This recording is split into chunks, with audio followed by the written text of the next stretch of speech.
اعوذ باللہ من الشیطان الرجیم بسم اللہ الرحمن الرحیم رب اشرح لی صدری ویسر لی امری واحلل عقدۃ من لسانی یفقہوا قولی۔ سامعین کرام، سانحہ کربلا، واقعہ کربلا 10 محرم الحرام 61 ہجری کو کربلا کے مقام پر پیش آیا۔ تو یہ صبح سے لے کر زوال تک حسین ابن علی کے ساتھ 72 ساتھی، کچھ غلام، 22 اہل بیت کے نوجوان کو شہید کر دیا گیا۔ تو 10 محرم الحرام عاشوراء کا دن زمانہ اسلام سے قبل ہی قریش مکہ کے ہاں بڑی اہمیت کا حامل رہا۔ اس دن خانہ کعبہ پر نئے غلاف ڈالا جاتا تھا اور قریش اس دن روزہ رکھتے تھے۔ تاریخی اعتبار سے اگر یوم عاشوراء کی تحقیق کی جائے تو مختلف تاریخی روایات اور کتب اس بات کی واضح نشاندہی کرتی ہیں کہ دنیا کے بڑے اور عظیم واقعات یوم عاشوراء یعنی 10 محرم الحرام کو رونما ہوئے۔ یوم عاشوراء میں ہی آسمان و زمین، قلم اور حضرت آدم علیہ السلام کو پیدا کیا گیا، اور اسی دن حضرت آدم کی توبہ قبول ہوئی، اور اسی دن حضرت عیسیٰ علیہ السلام کو آسمان پر اٹھایا گیا۔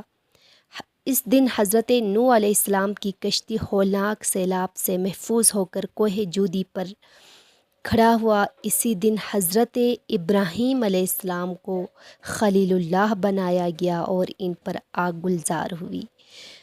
اور یہ وہ دن ہے جس دن حضرت اسماعیل کی پیدائش ہوئی۔ اس روز حضرت یوسف کو قید خانے سے رہائی نصیب ہوئی اور انہیں مصر کی حکومت ملی۔ تو اس دن حضرت یوسف کی حضرت یعقوب علیہ السلام سے ایک طویل عرصے کے بعد ملاقات بھی ہوئی۔ تو اس دن حضرت سلیمان کو بادشاہت ملی، اور اسی دن حضرت یونس علیہ السلام 40 روز مچھلی کے پیٹ میں رہنے کے بعد نکالے گئے۔ تو اس دن دنیا میں پہلی بار باران رحمت نازل ہوئی۔ تو اگر ہم عاشوراء کے دن اس دن دیکھا جائے تو اس دن کوفی فریب کاروں نے نواسہ رسول لخت جگر فاطمۃ الزہرا سلام اللہ علیہا کے لخت جگر حضرت امام حسین بن علی اور ان کے حامیوں اور ان کے رشتہ داروں کو کربلا کے مقام پر انتہائی ظلم کے ساتھ شہید کر دیا گیا۔ تو حسین کے خیموں کو لوٹ لیا گیا، بالآخر آگ لگا دی گئی۔ عمر بن سعد کی فوج نے کربلا کے صحرا میں شہیدوں کی لاشیں چھوڑ دی۔ بنی اسد کے لوگوں نے لاشوں کو 3 دن بعد دفن کیا گیا۔ اہل بیت اطہار کے جوانوں کو شہید کرنے کے بعد خواتین اور بچوں کو گرفتار کر کے قید کر دیا گیا۔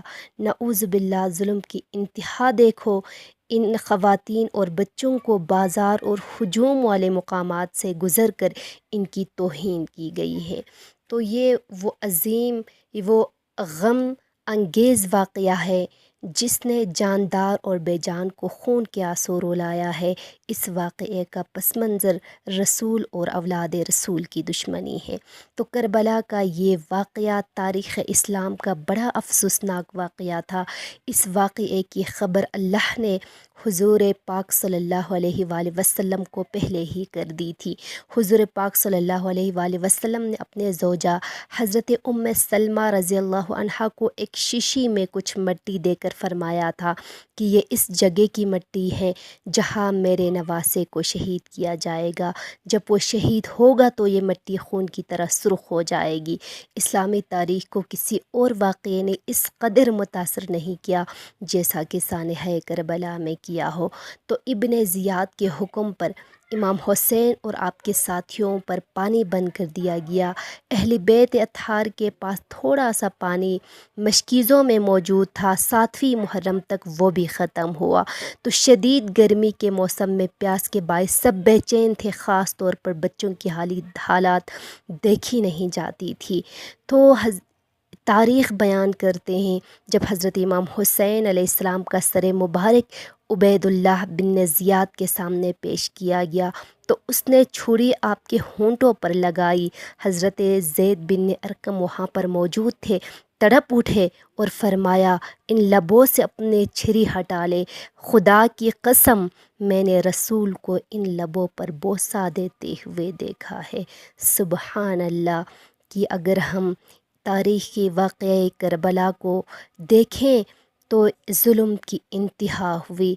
تو آج اللہ پاک سے دعا ہے اللہ پاک ہم سب کو اہل بیت اطہار کی اس سوگ میں کی شریک ہونے کی ہم سب کو توفیق عطا فرمائے۔